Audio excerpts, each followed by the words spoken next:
Hola, buenas noches. Habla Jan González del Instituto Tecnológico de Ciudad Madero. El día de hoy vamos a hacer un cambio de giro en un motor trifásico de inducción. Vamos a conectar primeramente la fuente de alimentación trifásica con un cable de protección. Posteriormente a eso ponemos un disyuntor. Poniendo una vez el disyuntor de protección, vamos a poner en los contactores, vamos a poner dos tipos de contactores. Ya más adelante les daré un nombre. Este nombre estará dado más adelante en el circuito ladder o escalera.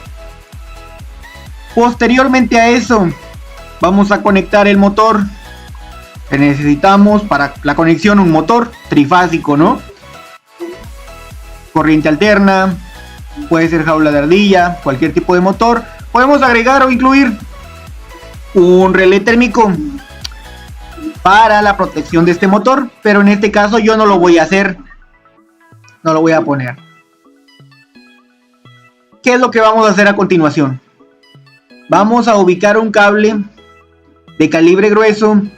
Esto ya lo mediremos antes en la prueba real. Esto es solamente una simulación, pero simulamos que tenemos un calibre grueso, ¿no? Para tener el circuito de potencia. Hacemos las conexiones debidas como es posible con la tensión trifásica. Conectamos las tres líneas y su cable de protección directa al motor. ¿Qué hacemos después? Vamos a derivar las líneas de tensión hacia el otro contactor que tenemos hacia la derecha. Conectamos el 2, el 6 y el 4 como es debido, de tal forma que vengan igual.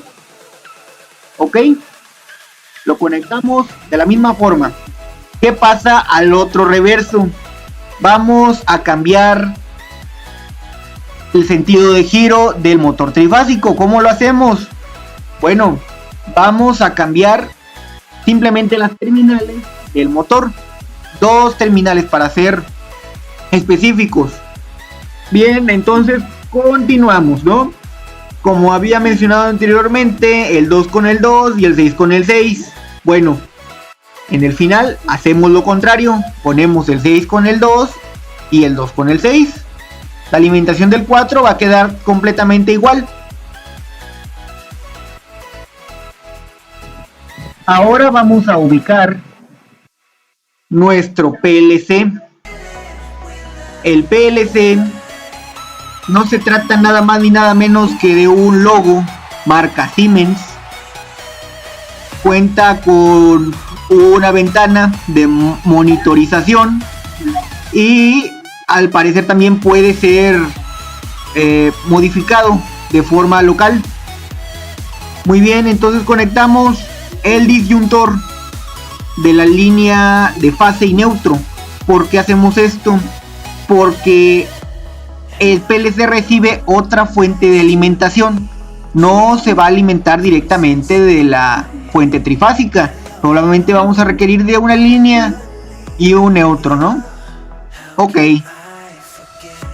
Entonces, ¿por qué hacemos esto? Porque algunos PLCs igualmente pueden ser alimentados con corriente directa y necesitan una fuente de alimentación de 24 volts.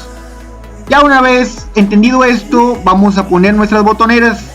Habíamos mencionado anteriormente que íbamos a hacer un cambio de giro, ¿no? Entonces ubicamos tres botoneras. Una botonera normalmente abierta, una botonera normalmente cerrada y otra botonera normalmente abierta. Aplicamos el control de las líneas. Las líneas de qué color van a ser o de qué calibre van a ser en este caso. El cable va a ser delicado, va a ser pequeño, calibre delgado. ¿Por qué? Porque estamos conectando un circuito de control. Este es más que nada el cableado directo del PLC con los actuadores o los captadores, como en este caso son las botoneras. ¿Qué hacemos? Ya las puenteamos y las conectamos a sus respectivas botoneras. ¿Qué hacemos después? Una vez saliendo de la botonera, las conectamos hacia las señales de entrada, que son la I1, la I2 y la I3. La conectamos. Una vez conectadas, vamos a ver la parte inferior. Ya una vez estando en la parte de abajo, vamos a conectar nuestras salidas. Ya pasa por la unidad de procesamiento. Ahora vamos a ubicar los elementos auxiliares, que son los relés, pero antes vamos a alimentar nuestras salidas de tipo relé con líneas monofásicas de línea y neutro. Muy bien, entonces tenemos aquí un relé o una bobina de un relé. Vamos a requerir de 3 bobinas. Nosotros vamos a poner luces piloto para indicar el sentido de giro, o en este caso el paro o la marcha de nuestro motor. Lo primero que tenemos que hacer es ubicar nuestro Q1, sus entradas, y puentear las fases para tener así alimentadas todos nuestros relés que están en la parte interna del PLC. Una vez puenteado esto, ubicamos nuestras salidas que salen del relé hacia la bobina de esta forma. Vamos a paralelar las salidas de Q1 que se conectan a la bobina con las botoneras, para que de esta forma se enciendan al momento de que la bobina mande la señal y este se encienda. Posteriormente a eso ubicamos nuestros neutros para tenerlos todos en su A2. Todos los relés, todas las bobinas deben de estar en A2 como salida, aunque sean dispositivos auxiliares. Muy bien, ya teniendo el circuito que es de PLC y el de potencia, vamos a hacer el circuito de escalera. En eso, mi compañero dará una explicación más breve.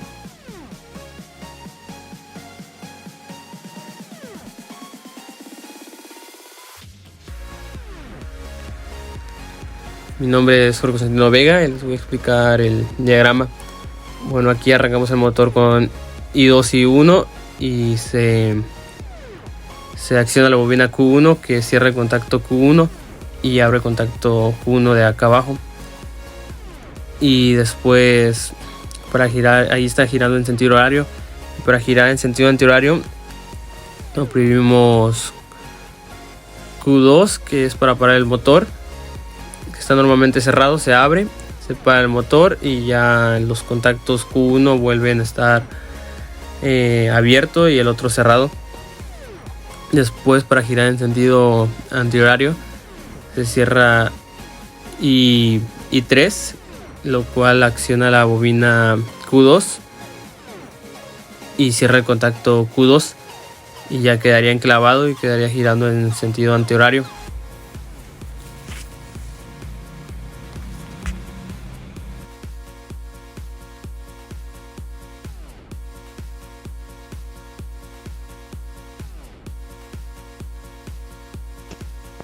Aquí podemos observar cómo se programa el PLC para el control de un motor trifásico con jaula de ardilla a través de un circuito en escalera con lenguaje escrito, donde se usarán las iniciales I para entradas y Q para salidas.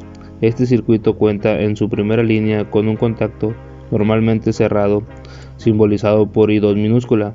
Posteriormente, en serie, cuenta con un contacto normalmente abierto, simbolizado por I1 mayúscula, siguiendo de igual manera en serie con un contacto normalmente cerrado, simbolizado por Q2 mayúscula, y terminando en la línea 1, siguiendo en serie, tenemos la bobina Q1 mayúscula para terminar la línea 1, cerrando el circuito en serie conectando al neutro. Después, en la línea 2 se tiene un contacto normalmente abierto simbolizado por Q1 mayúscula, que funciona como el enclavamiento para mantener el funcionamiento del circuito al dejar de pulsar, y 1 mayúscula, que es el botón de arranque. En la línea 3 se coloca un contacto normalmente abierto que se simboliza por I3, que toma como función el botón de giro antihorario del motor. Siguiendo en serie, en la línea 3 se coloca un contacto normalmente cerrado simbolizado por Q1 mayúscula, que de igual manera en serie tenemos la bobina simbolizada por Q2 mayúscula. Y para cerrar el circuito de la línea 3 con el neutro, y en la línea 4 se tiene un contacto normalmente abierto simbolizado por Q2 mayúscula, que da función al enclavamiento y permite que el circuito siga funcionando.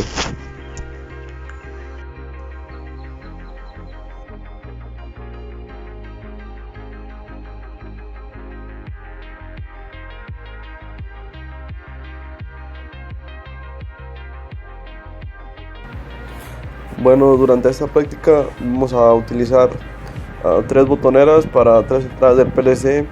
En la I1 vamos a colocar una botonera normalmente abierta, y que será la que nos va a activar el motor en sentido directo.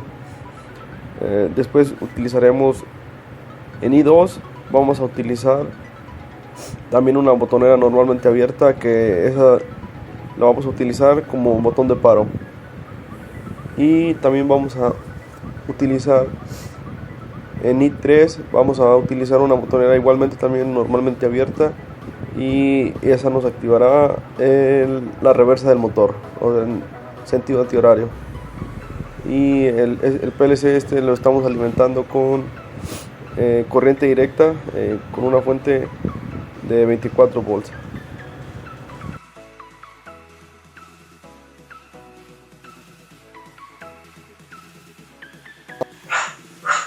Hola, mi nombre es Oscar Eduardo y yo les voy a explicar sobre la conexión de las salidas para la práctica inversión de giro. Primero, procedemos a alimentar las salidas Q1 y Q2 con un voltaje monofásico de 127 volts de corriente alterna. Después conectamos la terminal A1 de cada uno de los contactores con las salidas Q1 y Q2, para después conectar la terminal A2 de los contactores con el neutro. Y por último conectamos las lámparas piloto en paralelo con las terminales de las bobinas de los contactores.